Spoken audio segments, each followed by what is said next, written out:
Първото, онзи ден получихме поръчение да спрем летливите органични съединения, които се излъчват във въздуха от нефтогим всяка сутрин.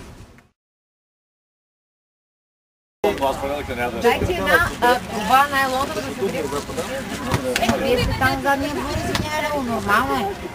Това е нормално. Да дишам с много дишат в момента и лепилата. Ако искам ще работя, там ще ми плащат преди. Лепилата, да, лепилата и май продължават да се бъде. Дай първо да се отберем нашето, после да говорим за покуците на Ние нашите ги събираме. Хайде.